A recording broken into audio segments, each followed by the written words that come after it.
집에서 배우는 컴퓨터. 안녕하세요, 이컴쌤입니다. 안녕하세요. 오늘은 복지로의 새로운 정보가 하나 올라와서 소개해 드리고자 합니다. 일단 복지로 사이트로 이동을 해볼까요? 네이버 검색창에 복지로 사이트로 이동을 하시고요. 자, 여기 밑에 메인에 보시면은 세 번째에 보시면은 복지도움 요청은 복지로 도움 요청해서 하세요 버튼이 있거든요. 여기 버튼을 클릭을 해주시고요. 복지도움 요청, 복지로 도움 요청해서 하세요 라고 되어 있어요. 제가 고용안정지원금을 올려드렸을 때 조금 힘들어 하시는 분들이 많으신 것 같아서 그분들에게 도움이 되었으면 해서 제가 이제 이거를 발견을 했거든요. 여기 이 사이트 같은 경우에는 내가 어려운 부분을 이제 문의를 해서 글을 올리면은 그거에 맞게끔 이제 도움을 요청을 해주는 겁니다. 자, 일단 좀 자세히 보도록 하겠습니다. 복지 도움 요청은 복지로 도움 요청해서 하세요. 자, 그러면 도움 요청이란 무엇인가? 경제적 어려움, 건강 문제, 사회적 고립 등 긴급한 생활의 어려움으로 도움이 필요한 본인 또는 이웃이 온라인으로 사연을 작성을 하면 주소지 관할 행정복지센터 주민센터나 보건복지상담센터 129번을 통해 도움을 받을 수 있는 서비스를 말합니다. 자, 도움 요청 채널이라고 되어 있는데요. 복지로 홈페이지 모바일에서 언제 어디서나 쉽게 회원가입 없이 간단한 정보 입력으로 등록이 가능하며 정확한 주소 입력은 필수. 자, 도움 요청 후 나의 요청 내역에서 진행 상황을 확인할 수 있어요. 자, 그러면 도움 요청 방법이에요. 두 가지 방법이 있고요. 본인이 요청하는 경우, 이웃이 요청하는 경우가 있대요. 본인이 요청하는 경우 생활의 어려움으로 공적 지원 또는 민간 후원을 필요로 하는 분이 직접 신청하는 방법이 있고요. 이웃으로 요청을 하는 경우에는 제3자가 주변에 도움이 필요한 이웃, 친구, 친인척, 지인 등을 신청하는 방법이래요. 자, 그럼 도움 요청 진행 과정을 한번 보도록 할게요. 자, 첫 번째는 이제 도움 요청을 하는 거예요. 이 복지로 홈페이지에 사연을 작성을 하는 거예요. 내가 이러이러한 사연으로 인해서 도움이 필요합니다 라고 도움을 요청을 하시면 이제 요청이 이제 접수가 되는 거예요. 그래서 지자체 담당자 또는 보건복지상담센터 129번으로 전달이 되어지고요. 세 번째로는 이제 상담을 하시면 됩니다. 읍면동 행정복지센터 주민센터 보건복지상담센터 129번을 통한 전문 복지 상담이 진행이 됩니다. 연락이 오시면 이제 상담을 이제 하시면 되고요. 네 번째로는 도움이 제공이 됩니다. 나한테 맞는 필요한 복지 서비스를 지원을 받게 됩니다. 자, 지자체 복지 담당자와 상담 후 도움 제공은 대상자의 상황과 복지 서비스 기준에 따라 달라질 수 있습니다 라고 되어 있어요. 자, 이렇게 해서 소중한 우리 이웃, 나의 삶에 힘이 될 수 있도록 도움 요청하세요. 자세한 내용은 대한민국 대표 복지 포털 복지로에서 확인할 수 있습니다. 자, 새창 복지로 도움 요청 바로가기 버튼이 있지요. 자, 여기 버튼을 클릭을 하시면은 자, 도움 요청 안내가 있어요. 도움이 필요한 분이나 그 주변의 이웃이 온라인으로 도움을 요청을 하면 가까운 주민센터, 보건복지상담센터를 통해 도움을 받을 수 있는 서비스예요. 직접 방문해서 주민센터 가서 이제 해도 되지만 이렇게 인터넷상에서 이제 올리면은 바로 연결이 되어서 이제 진행을 할 수가 있어요. 자, 그럼 도움 요청 절차 이제 여기 되어 있지요. 이제 요청을 이제 작성을 하고 답변을 받고 상담을 하고 도움을 제공을 받으면 되는데, 자, 여기 자주 묻는 질문이 있어요. 자, 잠깐 보고 갈게요. 누가 언제 요청할 수 있습니까?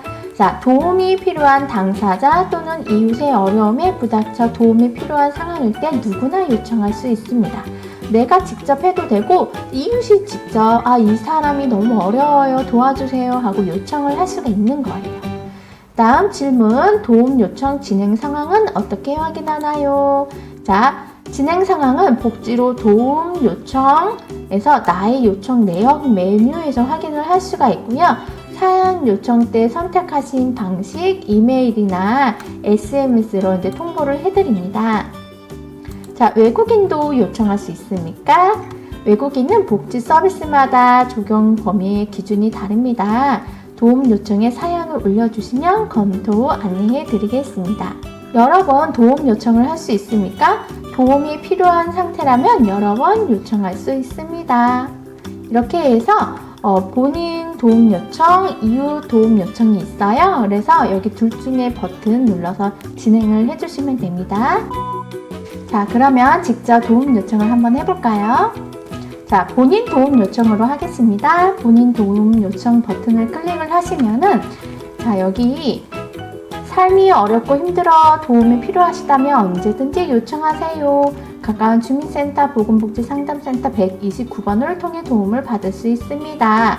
요청건은 14일 이내에 처리가 되고요. 자살 및 정신건강 상담은 24시간 상담이 가능한 보건복지상담센터 129번으로 전화를 주시기 바랍니다. 라고 되어 있어요.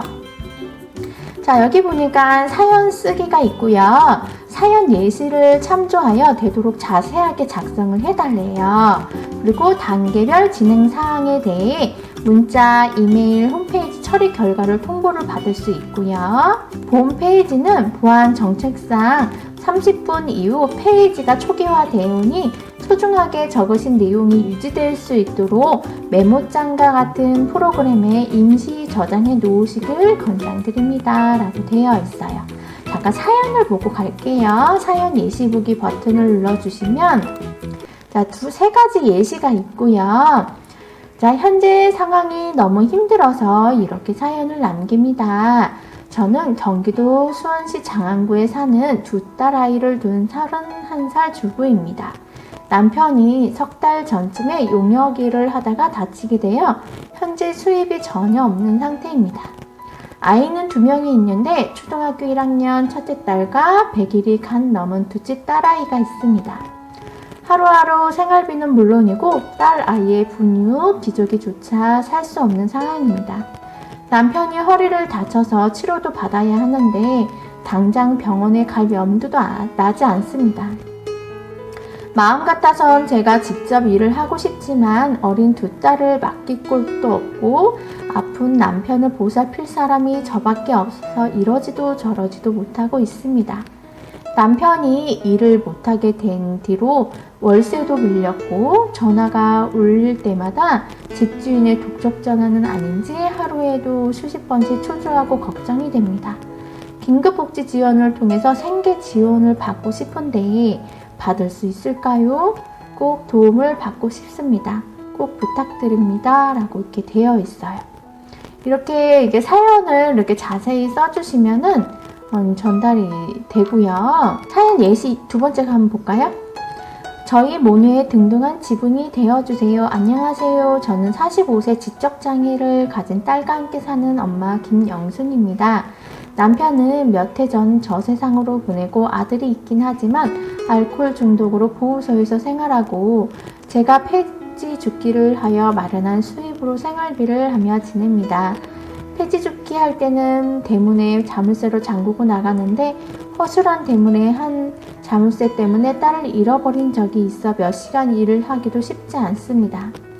저희 모녀가 사는 집은 지은 지 60년 정도 된 비가 새는 지붕과 반쯤 허물어진 벽으로 되어 있는 낡은 집입니다.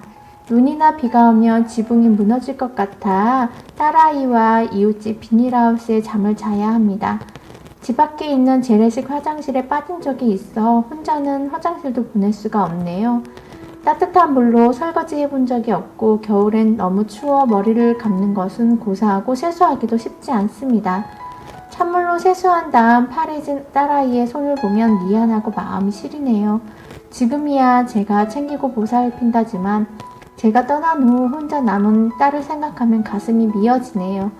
제 소원은 눈비 막아주고 딸아이 혼자 두고 나가도 걱정 없는 집이 있었으면 합니다. 저희 모녀가 좀 더 나은 생활을 할 수 있도록 도와주세요. 정말 가슴 아픈 사연이네요. 이렇게 해서 사연을 이렇게 올려주셔서 받으신 얘기가 또 있고요. 자, 사연 예시 볼게요. 세 번째 거. 우리 가족이 함께 살 수 있게 해주세요. 남편 사업에 갑작스러운 부도로 남편은 신용불량자가 되고 온 가족이 함께 살았던 집도 모두 날아가 가족들이 여기저기 친척 집으로 흩어져 지내고 있습니다. 그중 특히 남편은 이런 현실을 이겨내지 못하고 술에 많이 의지하게 되면서 가정 불화가 시작되었습니다. 그렇게 힘들어하던 남편이 얼마 전에 찾지 못하는 다른 지역으로 떠나버렸습니다. 남편의 빈자리를 아이들은 늘 자상했던 아빠를 자주 볼 수 없으니 심장이 멎을 것처럼 아프고 숨이 막히고 너무 싫다고 합니다.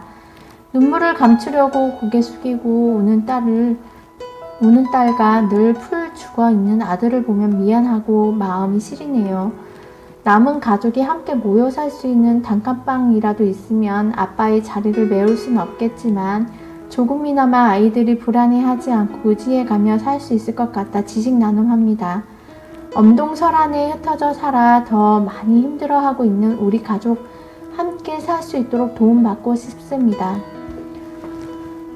이렇게 세 가지 사연을 읽어드렸고요. 정말 힘드신 분들이 많을 거라 생각이 들어요. 그래서 이렇게 정확하게 내가 이제 어떻게 살고 있고 누구누구 가족이 어떻고 이런 식으로 해서 좀 자세하게 사연을 남겨주시면은 그거에 맞게끔 이제 집이 필요한 건지 의료비가 필요한 건지 생계 유지비가 필요한 건지 그거에 맞게끔 지원을 해주신다고 합니다. 이렇게 해서 사연을 올려주시면 되고요. 그럼 지금부터 사연 올리는 방법에 대해서 소개해 드릴게요. 자, 밑으로 좀 더 내려보시면은 자, 여기 주요 욕구가 있어요. 이제 일단 선택을 할 수가 있어요. 안전, 건강, 일상생활 유지, 가족관계, 사회적 관계, 경제, 교육, 고용, 생활 환경, 법률 및 권익보장, 기타 이렇게 해서 골라주시면 되고요. 뭐 내가 이제 일상생활이 힘들다 그러면 일상생활 유지 뭐 이런 식으로 해서 선택을 해주시고 여기에다가 이제 사연을 이제 남겨주시면 됩니다. 핸드폰으로도 다 가능하거든요. 핸드폰 네이버에 복지로 사이트 접속을 해서 이렇게 똑같은 창이 뜰 거예요. 그래서 똑같이 접속을 해서 이제 남겨주시면 됩니다. 자, 그렇게 해서 밑으로 좀 더 내려보시면 제일 중요한 게 이 부분이에요. 사연도 이제 꼼꼼하게 잘 작성을 해주시고요. 자, 작성자 정보, 이름, 그다음 주소와 연락처, 이메일 주소가 있으신 분은 이메일 주소로 이제 남기셔도 되고요. 그다음에 혹시 첨부파일 사진 같은 거 내가 어떻게 살고 있는지 그런 거 사진 찍어서 올려주시면 좋을 것 같아요.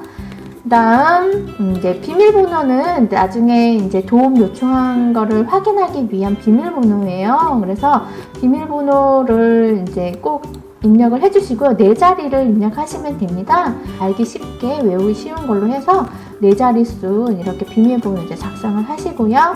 그다음 진행 상황 통보 방식이에요. 일단 이메일이랑 휴대전화 문자 메시지로 이제 진행이 어떻게 되고 있는지 연락을 주시는 거예요. 그래서 두 개 다 체크하시면 좋을 것 같아요. 두 개 다 이제 혹시나 한 군데로 했다가 못 받을 수 있으니까 두 개 다 체크해서 자, 이 밑에 보시면 동의합니다. 이렇게 체크하는 거 있으니까 동의합니다. 체크하신 다음에 여기 도움 요청하기 버튼을 이제 클릭을 하시면은 이제 나한테 맞는 혜택이 어떤 게 있는지 요청을 받을 수가 있습니다. 이렇게 해서 제가 오늘 복지로 자, 여기 복지로에서 자, 한 번만 더 알려드릴게요. 여기 복지로에 가서 자, 복지로의 메인에 가시면은 여기 지금 이제 밑에 메인에 여기 복지 도움 요청이라고 바로 뜨거든요. 그래서 복지 도움 요청 버튼을 클릭을 해서 자, 이렇게 해서 여기서 이제 쭉 밑으로 내려 보시면은 여기서 이제 요청하기 버튼을 눌러서 바로 이용해서 하시면 되거든요. 그래서 도움이 필요하신 분들 지금 코로나 때문에 많이 힘드시죠? 그래서 복지가 필요하신 분들 여기서 꼭 도움을 신청을 하시고 좋은 혜택 많이 보셨으면 좋겠습니다. 좀 배경이 달라졌죠? 제가 지금 시골에 와 있거든요. 그래서 시골에서 잠깐 좋은 소식이 올라와서 우리 구독자분들에게 좋은 소식을 알려드리고자 이렇게 촬영을 하게 되었어요. 지금 장마철이라 비도 많이 오고 꿉꿉하고 한데 어떻게 잘 지내시는지 모르겠네요. 항상 건강 유의하시고요. 다음에 뵐게요. 감사합니다. 마음에 드셨다면 좋아요, 구독 부탁드립니다. 감사합니다.